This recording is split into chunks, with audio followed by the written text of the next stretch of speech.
What if the reason nothing is working is because you are trying too hard? What if the constant controlling and overthinking you rely on for safety is actually standing between you and the life you desire? There is a strange yet beautiful paradox in life. When you stop pushing so hard, things start to unfold on their own. And today, I'm gonna show you why. When we try to keep a tight grip on life, we end up building a prison out of our own fears and assumptions. Control feels comforting and reassuring, like something solid we can lean on. But more often than not, it's just a sign that we don't quite trust life to carry us. The desire to control everything is rarely about strength. More often, it is a reaction to fear, specifically to fear of uncertainty, loss, and the recognition of our own limits.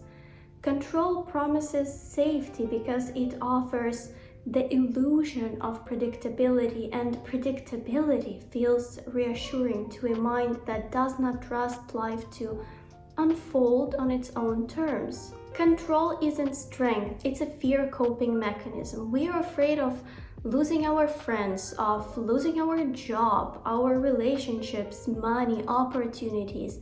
We are afraid of pain, we're afraid of disappointment, so we tighten our grip around life, trying to force it to take a certain shape. But the tighter we squeeze, the less we allow life to actually flow. The energy stalls, and what we are left with isn't just constant tension, it's exhaustion, irritation, eroding sense of emptiness. And it's not because of what is happening around us, but because of the pressure we are creating within. You used to be full of life, but now you feel like you have to plan carefully, think several steps ahead, analyze outcomes, and attempt to secure your safety through foresight and regulation. When a person believes, consciously or not, that chaos is inherently dangerous, every deviation from the plan begins to feel like a threat. Small disruptions take on exaggerated meanings, mistakes become intolerable, and the future turns into a problem that must be solved in advance. In this state, the mind is never at rest because rest would require surrendering supervision, and supervision has become synonymous with survival. Pause for a moment and ask yourself, how many times have I tried to outsmart the future just to feel a little bit more in control? Have you ever noticed that more you try to anticipate and predict every scenario, calculate every move, and keep everything from falling apart, the more it feels like you are not actually living? As if each day is something to survive rather than experience. When life becomes a constant effort to manage and prevent, it quietly slips past you, just like slips through your fingers. You start fearing mistakes, fearing loss, fearing change. You stop living fully and start just merely existing cautiously. Any detour from the plan feels like danger. That's when anxiety creeps in and takes over your life. And quite unpleasant part is, the more energy you invest in controlling life, the more fragile your sense of safety becomes. Control does not create stability. It creates dependence on stability. A delayed response, a change of plans, and unexpected emotion, or an outcome that could not be anticipated, is no longer perceived as a neutral event or neutral information, but as evidence that something is going wrong. Anxiety thrives because control requires continuous effort. Unlike trust, which can exist on the background, control must be actively maintained. It's very hard to control something once and then let go. You feel this constant urge to keep on checking, keep on correcting, keep on anticipating, keep on adjusting. You are always alert. And this creates a closed loop of mental activity in which energy circulates internally without finding an outlet in a lived experience. An anxious person doesn't suffer from the world itself, but from their interpretation of it. When you have a tendency to view the life through the lens of fear, even calm, even peace starts feeling suspicious. Your thoughts, they turn into traps. Like one small idea sparks a chain reaction of images, and imagination becomes a tool of self-torment. Notice what your mind does when you feel anxious. It doesn't move towards the solution of a situation. It runs in circles. It's kind of like, a loop without no exit. Energy within has nowhere to go. Anxiety is movement that gets stuck. Instead of moving forward into action, we keep on spinning in place. And the body feels it first. Have you ever noticed how exhausting anxiety is physically? The body behaves as if danger is already here. Shoulders, they tense and, creep a little bit upward like you're hiding in them. Sleep becomes restless. Breathing turns shallow. Your heart races. It's just like you're hyperventilating. The body responds as though there is a real threat, even though objectively nothing dangerous is happening right now. The brain truly hates uncertainty. It craves guarantees, plans, and clear answers. The unknown can trigger us more intensely than facts themselves. We hunger for reassurance, for something solid to hold on to. You can see anxiety as a response to a very simple truth about ourselves. We don't know what's coming, and our brains, they hate that. But you need to understand that not knowing what's happened, it's okay. We cannot predict the future, and we should make our peace with it. And sometimes we confuse worry with care. If I'm anxious, it means I'm responsible. It means I care. But that's not entirely true. Anxiety can feel like responsibility, like devotion, yet more often than not, it drains you and leaves you stuck without no meaningful action. How much of your life gets swollen by inner monologues, by arguments in your own head, rehearsed conversations, oh my god, my favorites, and elaborate scenarios that will most likely never happen? Ask yourself honestly, what am I really afraid of? Losing control, being rejected, not coping, making a mistake, not being enough, or perhaps being too much. When you name a fear, it loses some of its grip. It stops being a faceless monster in the dark.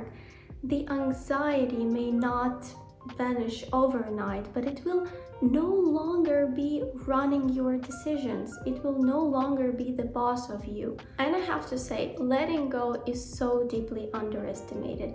It is frequently associated with passivity, irresponsibility, or collapse, as though releasing control means abandoning agency altogether. In reality, letting go refers not to inaction, but to releasing the excess grip that is rooted in fear rather than clarity. It means allowing events to unfold without preemptively turning them into threats, and trusting that you can respond when necessary instead of rehearsing every possible outcome in advance.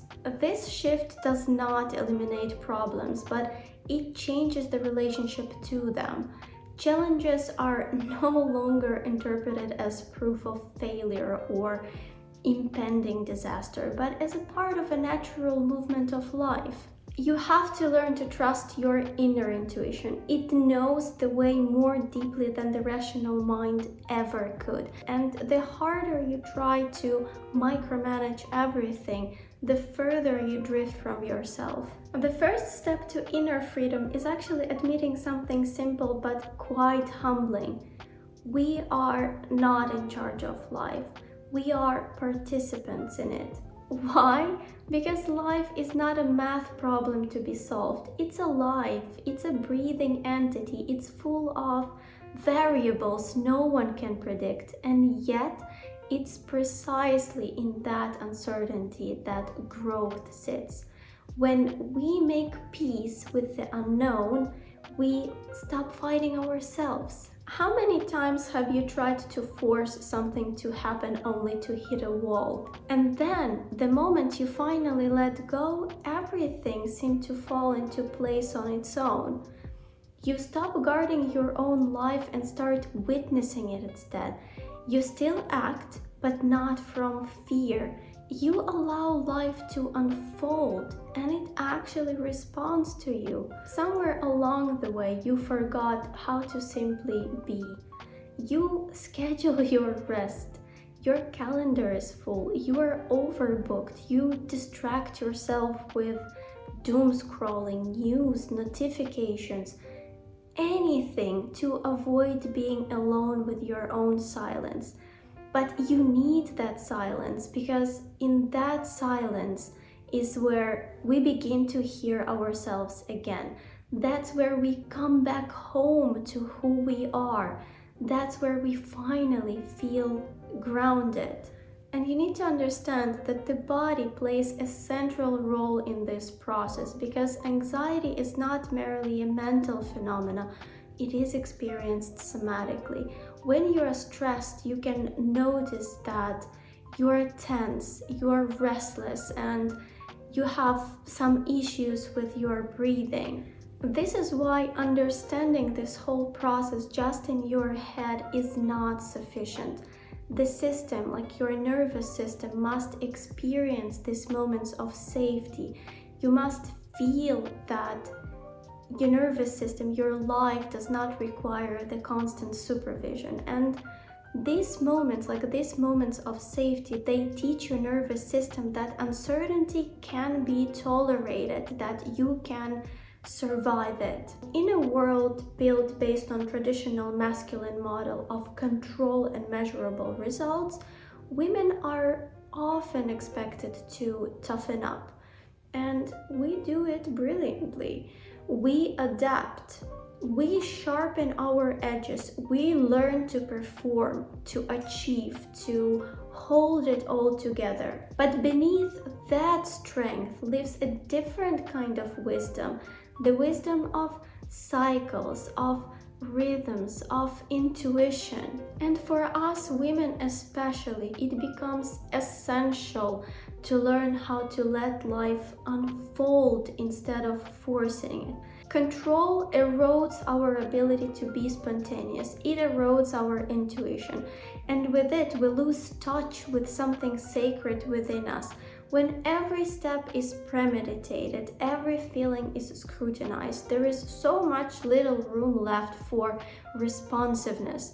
We stop noticing the subtle signs, the coincidences, the synchronities that guide us. We forget how to simply rejoice in being alive. And when you stop trying to control every step, you begin to understand your real desires. True maturity begins when you reclaim your ability to flow with life without losing awareness. Maybe for you, today is the day you let the day unfold as it is. No rigid expectations, no fear of not coping, no constant bracing. Just watch what happens if, even for a moment, you stop trying to control every outcome. Today, try letting go of something small, a thought, an expectation, an inner argument, a feeling you've been wrestling with for a very long time. Just allow it to be there, just sit with it. come back into contact with your own body through conscious breathing, through sensing. Just like allow yourself to feel and just notice what is happening right now around you. This gently loosens the automatic urge to control your thoughts. And just see what happens, because that's how the path from anxiety to trust begins, step by step and breath by breath. I hope you enjoyed this video, and I'll see you in the next one.